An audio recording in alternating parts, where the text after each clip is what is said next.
Good morning. Today we're making restaurant quality pizza at home. After high school I spent several years in the restaurant business managing Italian restaurants, and I've literally made thousands of pizzas. So I want to show you some of the techniques that you can use at home to make that great restaurant quality pizza any night of the week. So to make your restaurant quality pizza, you're going to need a few tools. One, you're going to need a pizza stone.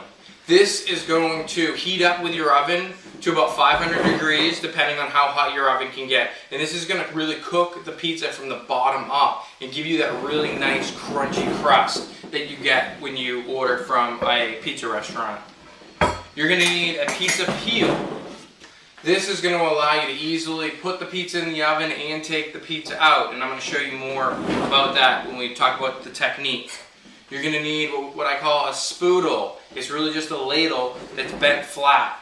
You can get one of these. You can get an actual ladle that's low cost at Walmart, $2 or $5, and actually just bend it flat yourself. And this is going to make for painting the pizza very easy.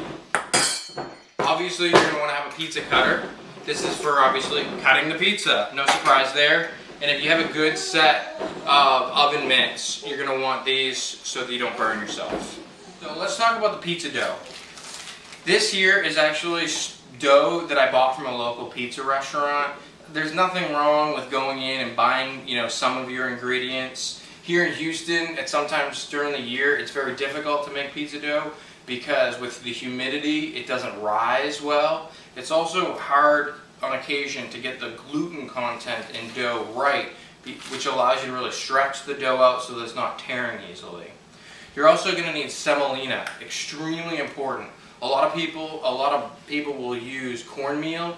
Cornmeal has a very distinctive flavor, where semolina has almost no flavor. And what this is going to allow you to do is coat the dough with semolina, and then it's going to allow you to pound out the dough so that it doesn't stick to the surface that you're using.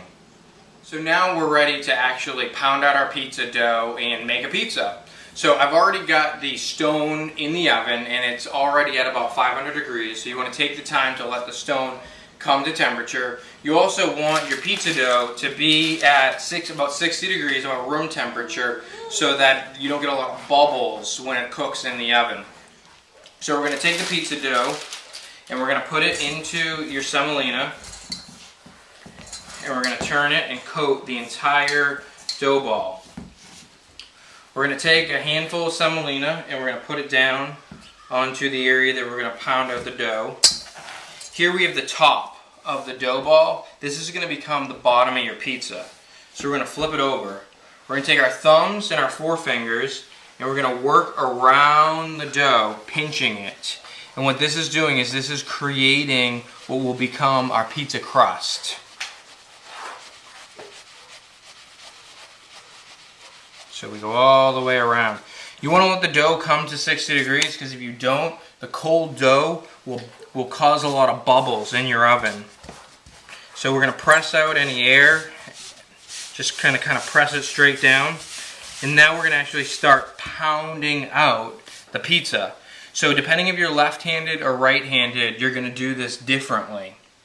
I'm right-handed, but I actually pound left-handed. So just do whatever feels comfortable to you. So you're going to start, and I take my hand and I'm kind of going to dig it into the crust here. Take my other hand, I'm going to pull the dough. So what I'm doing is I'm kind of pressing my fingers in and then turning it with my left hand and kind of press and pull. Press and pull. This is probably going to take you a little bit of practice, but obviously practice makes perfect. And you're going to kind of keep going, and your dough is... the crust is getting thinner and thinner, and that's just good. And then you're going to kind of just drag the dough across your fingers at the top. If you tear the dough, no problem. You're just going to pull the dough back over itself and push it down and repair it yourself. Don't worry about tearing the dough. If your dough is tearing very easily, it's probably because you don't have a high gluten dough. The gluten in the dough allows it to be stretchy. And without that gluten content, it is going to tear easily. So in many cases, if you buy a good dough from a restaurant, you're not going to have that problem.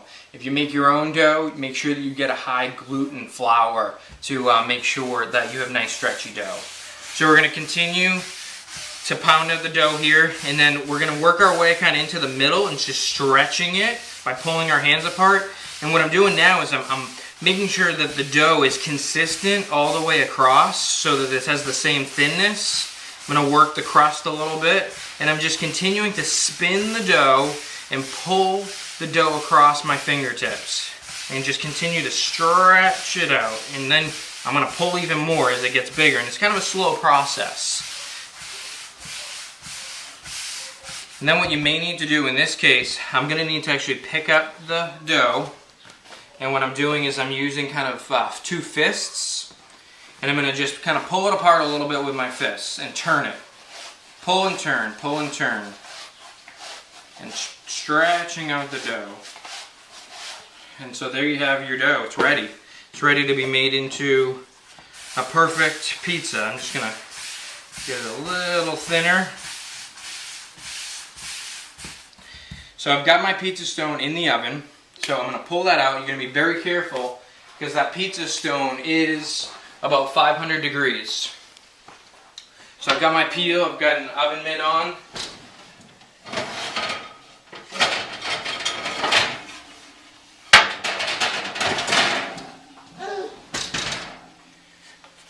So we take our pizza stone, we put it on top of our peel, and here is where we take our dough and we put it right on top. So what's going to happen is your dough is going to actually start cooking as soon as you place it on here. You're going to kind of stretch it out, being careful not to burn yourself, so that it's the same shape as the stone, a nice circle. And now the dough's already cooking. If you don't use a pizza stone, you'll never get the bottom to be nice and crispy, because what will happen is you'll put the stone inside your oven and the pizza stone will heat up with the pizza. The top will end up being cooked, but the bottom will not be. I'm going to take my sauce and I'm going to pour it right in the middle with my spoodle, and you can see some steam because it's already starting to cook. And I'm going to, in a clockward motion, a circular motion, bring my sauce out to the edges. If you need a little bit of more sauce, that's fine. And you don't need to go all the way to the edge. You actually don't want to go all the way to the edge. As things heat up in the oven, your sauce is going to get a little looser and everything's going to go outward. Next, I've got my cheeses. I'm using a provolone cheese. Actually, this is a mozzarella that I'm starting off with. And I get slices because the slices, I think, have the best flavor.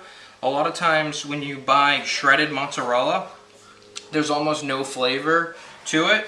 So I'm using a boar's head sliced mozzarella that I'm starting in the middle again, and I'm working my way out to the outside.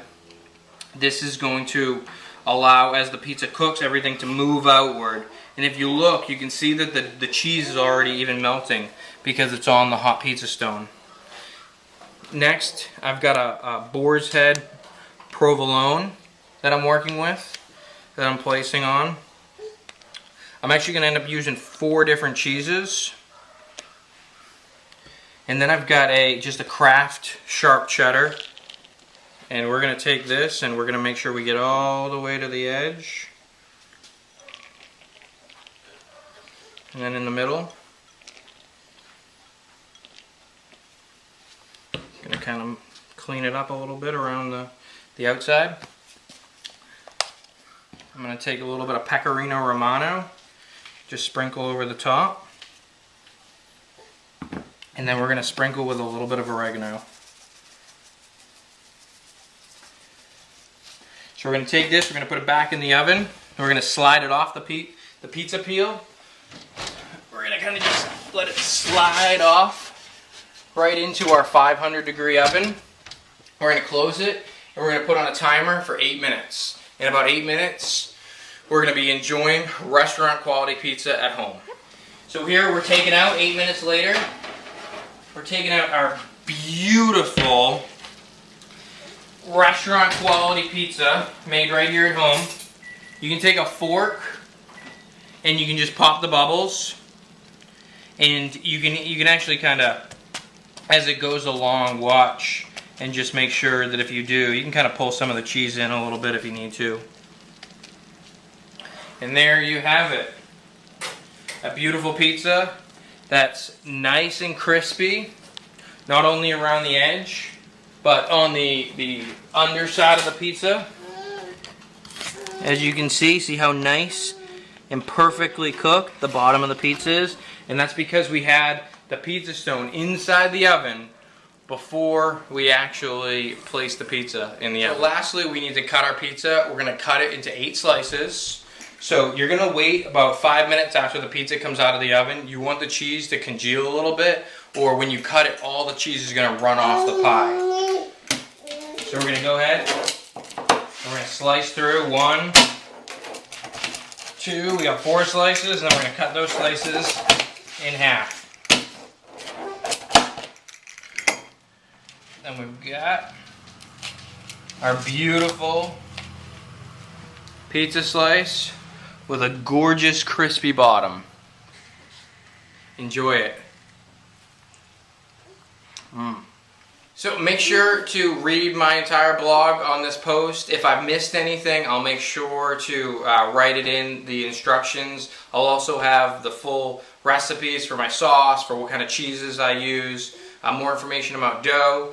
If you've got any questions, feel free to leave a comment below, or you can send me a note on Twitter or Facebook. Thank you.